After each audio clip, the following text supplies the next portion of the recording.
The Brooklyn Nets and Chicago Bulls both shared a lack of team success through the 2019-2020 NBA season.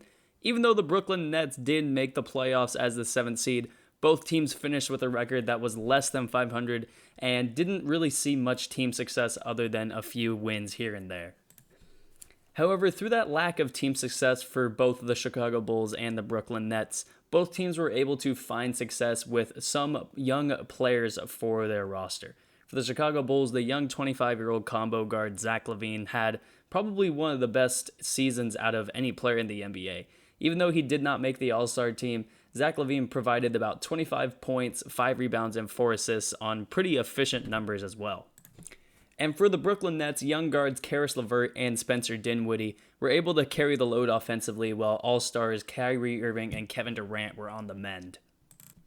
However, those three players could possibly be seeing themselves getting exchanged for each other, as it was reported a couple days ago from Ian Begley of SNY that the Chicago Bulls and the Brooklyn Nets, well, actually the Brooklyn Nets have been doing background work on trying to field a trade for Zach Lavine from the Chicago Bulls.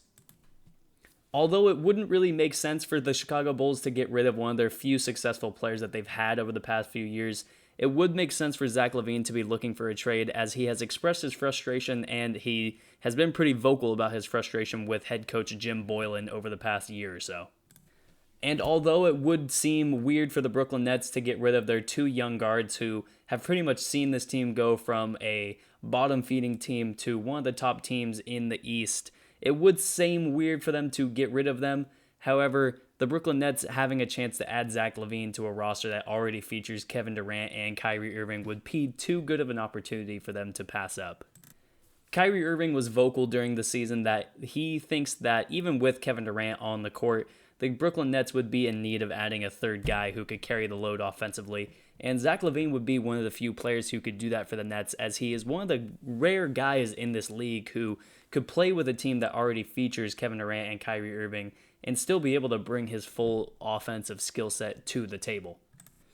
Exchanging Spencer Dinwiddie for Zach Lavine would also be a good move, as although Spencer Dinwiddie put up a good 20 points per game, he was very inefficient and he did not play at his full capabilities, especially when he was paired up with Kyrie Irving throughout the season, as through the 20 games that Kyrie Irving did play this year, Spencer Dinwiddie probably had his worst 20 games playing next to Kyrie. The Bulls are also a great team for Brooklyn to be trading with, because they would not have to get rid of one of their younger centers in either Jarrett Allen or Nicholas Claxton, and they wouldn't have to get rid of DeAndre Jordan really for that matter, as the Chicago Bulls already have a lot of forwards and centers on their team with Wendell Carter Jr., Larry Markkinen, and Thaddeus Young already on the roster. Offensively, this team, if they were able to field a trade for Zach Lavine, they would possibly be one of the best offenses we've seen take the court in league history, as Kevin Durant has proven to be one of the best players really in league history, and he's one of the more unstoppable offensive players we've ever seen. Kyrie Irving is a ball-handling god, and Zach Lavine has proven over the past year that not only can he athletically beat you, but he can also space the floor and knock down almost 40% of his three-point shots. And like I said earlier, the Chicago Bulls would more than likely be not looking to trade for one of their young centerpieces like Nick Claxton or Jarrett Allen. I don't mean centerpieces, I mean pieces at the center position in either Jarrett Allen or Nick Claxton, because of their depth already at the 4 and 5 position. So the Nets would be able to field a pretty good defensive team as well as having a great offensive-minded team. The trio of Kyrie Irving, Kevin Durant, and Zach Lavine is somewhat comparable to the trio that the Golden State Warriors produced over the past few seasons with Steph Curry, KD, and Klay Thompson. Obviously, KD is the same player on each team, so there's no real comparison there. However, Kyrie and Stephen Curry are both two players who not only can either shoot outside the three-point line, but can also get into the paint at will, almost, it seems like. And Klay Thompson, although he is not the same kind of player that Zach Lavine is, Zach Lavine has shown his ability to knock down the three-point ball at a consistent rate. And what Klay Thompson can't do that Zach Lavine can do very well is Zach Lavine can drive the ball and he can dish the ball out as well, probably much better than Klay Thompson is able to do. The only real problem that I think many people would point at being a problem for this team would be the problem of who gets the ball in certain situations, However, that's not really a problem that I think the Nets are going to have to look at. I think that's a problem that other teams are going to have to look at when they play the Nets. Because when you look at this team, you either have to prepare for Kyrie Irving driving the ball down the paint, you have to prepare for Kevin Durant just straight up shooting over you, or you have to prepare for Zach Lavine getting ready to dunk over you. Which it's pretty much pick your poison. All three of these guys can do pretty much everything offensively with the ball in their hand, and they're able to make a defense pay no matter what the defense shows them.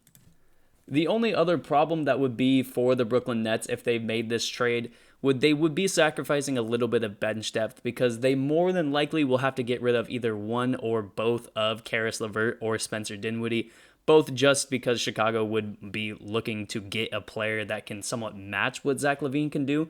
But also, in terms of salary, Karis LeVert and Zach Lavine pretty much have similar salaries, and Spencer Dinwiddie just being thrown in on top would probably be enough for Chicago to take that deal along with probably other draft picks. So they would be having to sacrifice a lot of bench depth, and they would have to rely on some other guys in the roster. Some guys like Rodions Kurucs and Zanin Musa, I believe that's how you say his name, as well as Nicholas Claxton. So they would be relying on the bench to have a lot of inexperience but play at a high level. And maybe that's too much for those guys to ask, but when you're playing on a team that already has Kevin Durant, Kyrie Irving, and Zach Lavine, the bench players don't really need to do a whole lot. To me, the biggest issue that needs to be figured out for the Brooklyn Nets is to figure out who the head coach of this team is going to be. It seemed like they had a good head coach for that squad, but I think even he knew that when Kevin Durant comes, and if Zach Lavine ends up coming to Brooklyn, he's not the kind of guy. Kenny Atkinson, I believe his name is. Kenny Atkinson is not going to be the guy who manages that trio. Now, in terms of what this team would be able to do, not just offensively, but as a team success standpoint, this team could really be possibly vying for one of the best offensive teams in NBA history with a pretty solid defense to boot, and they could see themselves easily fighting for a 1 or 2 seed in the Eastern Conference next year, as well as possibly making their way to the finals and winning 1 or 2 championships with that trio on the court. With all that being said, that's going to be the video for me. I hope you guys enjoyed it. If you did, make sure you hit the like button. If you didn't, make sure you hit the dislike button. Any feedback from you guys at this point is much appreciated. If you like the content that I put out, make sure you hit the subscribe button. And if you think there's anything that I forgot to talk about, make sure you leave a comment down below. I try to get back to as many of you guys as possible. Again, with all that being said, that's going to be the video for me. I'll see you guys in the next one. Peace.